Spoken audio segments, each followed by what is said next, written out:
For nearly a decade, we've watched the Saints as they rose from humble beginnings to becoming an unstoppable force of nature. In that time, we've seen how the Saints rose to power. We've seen how the Saints enact vengeance. We've even seen how the Saints united both humanity and velociraptors. But for the first time ever, I share with you their most important story yet. For this, my friends, is how the Saints saved Christmas.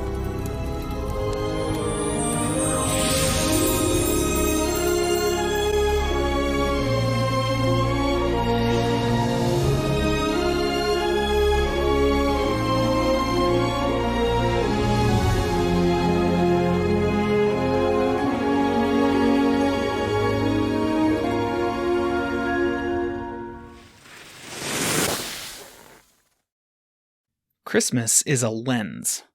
The traditional winter holiday season, regardless of which holidays you observe or how you celebrate it, has functioned for generations as a tool to focus our vision on matters of moral importance. Be kind, think of others, love your neighbor, stuff like that. The focusing apparatus of the holidays shifts over time, bending around cultural trends, capitalist pressures, and entertainment fads, but the central core of the media that emphasizes the end of December, from Dickens up through Netflix, continues to be the basic idea that people, generally speaking, are at their best when they're focused on others. Which is why, of course, we're playing Saints Row 4 today, a game which is the perfect lens for basically everything other than what I've just said. And yet, because the game is so absurdly vulgar, the DLC holiday missions actually do have an advantage I wasn't expecting. See, Saints Row 4 is so over-the-top violent and profane that when it starts mocking something as being objectively bad, well, you kind of sit up and take a bit more notice. The story of these missions is the sort of bizarre twist on surprising yet inevitable you expect from Saints Row. The Saints are gearing up to celebrate Christmas, with a Nightblade nativity and everything, and the boss isn't impressed. Then future Shaundi shows up, because what this game really needed was another Shaundi, bringing with her news about the rise of a horrible warlord, Claus, and how the Saints are the only ones who can stop him from destroying the galaxy in the future. Then they go on a mission to save Christmas, enlisting the likes of Mrs. Claus and a bunch of elves to nuke the holiday spirit back into people so they can impale the bad guy on a giant Christmas tree star. None of it makes sense, while at the same time it's entirely predictable considering the one constant in Saints Row 4 is just assume the least likely thing that could happen will be the next thing to happen. Along the way, you're treated to riffs on popular holiday entertainment like A Christmas Story. Did that really shoot my eye? It's a Wonderful Life, and, Back to the Future. Forget it, Jake. It's Saints Row. In the end, you get to see the boss's vomit-inducingly wholesome conversion to believing in Santa Claus and the Christmas spirit, or whatever, and a montage of all the inside jokes they couldn't fit inside the main mission.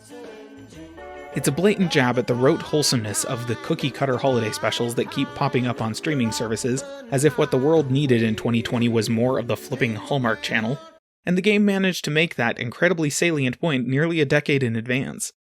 But then, against this absurdist background mocking the cash-grabby nature of the industries the game exists in, and heck, the cash-grabby nature of the game itself, it manages to still make a point in the way that only a little band of violent sociopaths like the Third Street Saints could.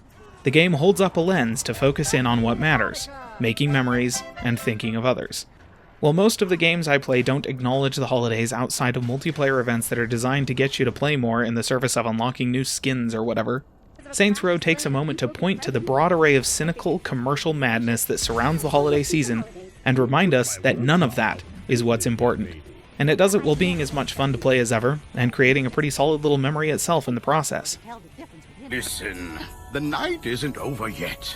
Experience the joy of Christmas, not because it will keep me from becoming a god tyrant, but because it feels good to spread joy to strangers and build memories with family and friends. So don't let the season get you down. Do something nice for someone else. Make some nice memories.